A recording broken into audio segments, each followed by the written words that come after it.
Olá, boa tarde, bem-vindos à nossa meditação de domingo. Hoje é dia 14 de agosto. Eu gostaria de ler em Hebreus capítulo 10, verso 39. Nós, porém, não somos dos que retrocedem e são destruídos, mas dos que creem e são salvos. Estamos falando sobre a fé nesta semana em nossa igreja, na Igreja Batista da Costa Basca. E esse texto de Romanos capítulo 10 é muito interessante, porque em todo esse capítulo ele está falando com pessoas que estavam retrocedendo por causa da perseguição, da dificuldade. Eles estavam voltando para a religião deles. Não existe coisa pior do que experimentar a vida eterna e depois querer voltar para a religião. Que perda de tempo terrível. É por isso que a pessoa que está escrevendo essa carta está dizendo: mas nós não somos daqueles que retrocedem, mas daqueles que são salvos pela fé.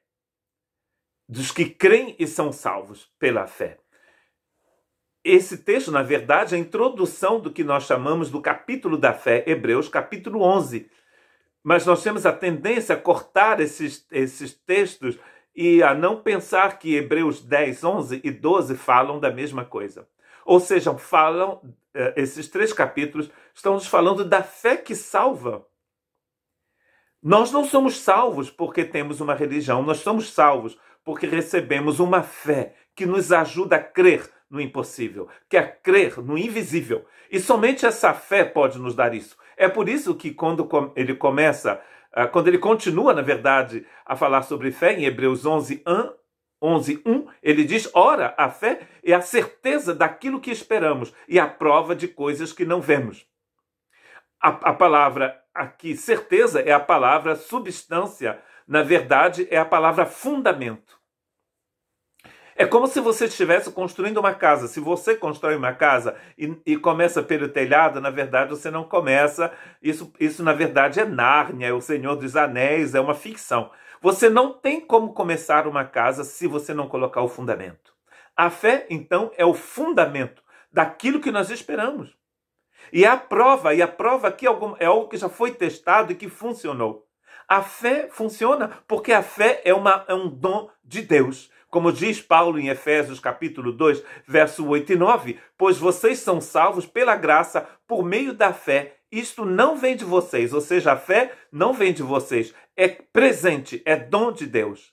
Não por obras, para que ninguém se glorie. Ninguém será salvo porque tem uma religião. Ninguém pode ser salvo porque faz um esforço tremendo. Ninguém vai ser salvo porque dá dinheiro para os pobres. Não, você só pode ser salvo se você crer na salvação que pertence ao Cordeiro de Deus. Como diz Apocalipse capítulo 7, quando toda a multidão que está diante do trono diz: a salvação pertence àquele que está assentado no trono. Só Deus salva.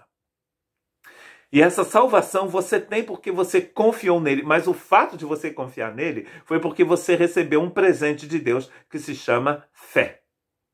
Olha que coisa linda e maravilhosa. É por isso que a gente não vai retroceder.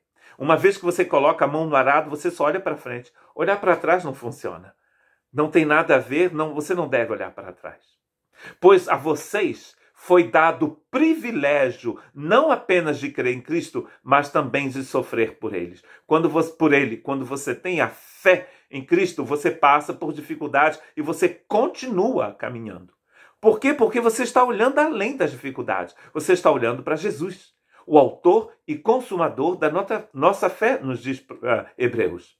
Pois é mediante o Espírito que nós aguardamos pela fé a justiça, que é a nossa esperança. Porque em Cristo Jesus, nem circuncisão tem efeito algum, mas sim a fé que atua pelo amor de Deus. Então você pode dizer: eu tenho a minha religião, e outros vão dizer: eu não tenho religião nenhuma. Que bom! O importante não é você ter religião. O importante é você ter fé. Fé em Deus. Fé naquele que te pode salvar, que te salvou. A circuncisão, a religião, ou a incircuncisão, a ausência de religião, daquele tipo de religião que pede a circuncisão, não é coisa alguma. O importante é você ter a fé que Deus te dá, que age através do amor de Deus. Que Deus te abençoe.